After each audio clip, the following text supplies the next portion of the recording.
RO technician எல்லாருக்கும் ஒரு awareness video அது. கஸ்டமர் ஒருத்தர் கால் பண்ணி ஆர்ஓவில் அதிகமாக வோல்டேஜ் வருதுங்க, நீங்கள் போட்ட அடாப்டரு அப்படின்னு சொன்னாங்க. எப்படி சார் நீங்கள் பார்த்தீங்கன்னா, நான் வந்து பி ஸ்டூடெண்ட்ஸ் தான் சார். மல்டிமீட்டரில் வச்சு பார்க்கும்போது டிசி வந்து நீங்கள் 24 வோல்ட் அடாப்டர் போட்டிருக்கீங்க அதில் ஸ்டிக்கரில், பட் ஆனால் அதில் வந்து 36 வாட்ஸ் வருது, வோல்ட் வருது அப்படின்னு சொன்னாங்க. சரி நான் வந்து பார்க்குறேன் சார் அப்படின்னு சொல்லிட்டு கஸ்டமர் சைட்டுக்கு போயிட்டு இருந்தேன். போயிட்டு பார்க்கும்போது இது வந்து ஒரு நியூ அடாப்டரு. இது கஸ்டமர் சைட்டுக்கு நான் எடுத்துகிட்டு போனேன். சரி நம்ம இதை செக் பண்ணி பார்த்தா இதில் 24 வோல்ட்டு வருது. நம்ம ரெகுலர் அடாப்டரு வந்து 20 ப்ளக் பண்ணி செக் பண்ணி பார்க்கும்போது இதில் 24 வோல்ட்டு தான் வருது. சரி இதே மாதிரி தான் சார் கஸ்டமருக்கு இருக்கும் அப்படின்னு இவருக்கு வீடியோ அனுப்பிக்கலாம் அப்படின்னு சொல்லி அவருக்கு ஒரு வீடியோ நம்ம அனுப்பிச்சி விட்டோம். ஸோ லைட் ஆன் ஆகுது. லைட் ஆனதுக்கப்புறம் மல்டிமீட்டரில் நம்ம வச்சு பார்க்கும்போது அது 24 வோல்ட்டு வந்தது. ஸோ இது மல்டிமீட்டரில் செக் பண்ணி பார்த்துட்டோம். இப்போ உங்களுக்கு லைவாக காட்டுறேன் பாருங்கள்.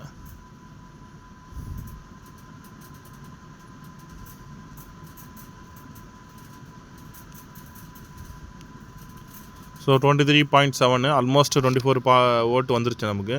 ஸோ இந்த அடாப்டர் பர்ஃபெக்டாக இருக்குது. இது கஸ்டமர் வெயிட்லேருந்து எடுத்து வந்த ஆர்ஓ அடாப்டரு. ஸோ கஸ்டமர் அது வந்து இதுதான் பார்த்துட்டு நம்மக்கிட்ட சொன்னாங்க, உங்கள் அடாப்டரில் வந்து அதிகமான வோல்டேஜ் வருது, ஸோ அதனால் வந்து அடிக்கடி கம்ப்ளைண்ட் வருதுன்னு சொல்கிறீங்க, பம்பு எஸ்பி போயிடுச்சு அப்படின்னு கஸ்டமரே சொன்னார் என்கிட்ட. சார் அவர்கிட்ட பார்த்துட்டு சொன்னதுனால சரி நம்ம செக் பண்ணி பார்த்து சொல்கிறேன் சார்னு சொல்லிட்டு நான் ஆஃபீஸ் எடுத்து வந்து செக் பண்ணி பார்த்தேன். ஸோ எனக்கே கொஞ்சம் ஷாக்காக இருந்தது. ஸோ கஸ்டமர் சொல்லும்போது நான் நம்பலை. மல்டிமீட்டரில் வச்சு செக் பண்ணும்போது தெரியுது இது வந்து 30 வோல்ட் எடுக்குது, 31 32 வோல்ட் எடுக்குது. சரி நான் எனக்கு ஒரு டவுட், இது 36 வோல்ட் அடாப்டராக இருக்கும், ஸ்டிக்கர் எதனா மாற்றி ப்ளேஸ்மெண்ட் பண்ணியிருப்பாங்க அப்படின்னு எனக்கு டவுட் வந்தது. ஸோ இந்த கம்பெனிக்கு ஃபோன் பண்ணி கேட்டது, இல்லைங்க நான் இது 24 வோல்ட் அடாப்டர் தான், சில நேரங்களில் இந்த கம்ப்ளைண்ட் வருது அப்படின்னு நமக்கு சொன்னாங்க. ஸோ ஆர்ஓ டீலர்ஸ் நம்ம எதுவாக இருந்தாலும் இதுக்கப்புறம் ப்ராப்பராக செக் பண்ணி போடுறது நல்லது. எனக்கு தெரிஞ்சு இது கஸ்டமர் சைட்டில் பார்க்கும்போது 36 அடாப்டராக இருக்க கூட இருக்கலாம், ஸ்டிக்கர் மாற்றி ப்ளேஸ் பண்ணி 24 கொடுத்துருக்கலாம். இங்கே பாருங்கள், நான் மல்டிமீட்டரில் செக் பண்ணுறேன், அது நமக்கு 36 ஆல்மோஸ்ட் 33 34 37 அந்த மாதிரி கட்டுது. எனக்கு தெரிஞ்சு 36 அடாப்டர் தான் நினைக்கிறது. பட் ஸ்டிக்கர் மாற்றி 24 கொடுத்தனால எஸ்வி போயிடுச்சு, 24 வோல்ட் எஸ்வி போயிடுச்சு.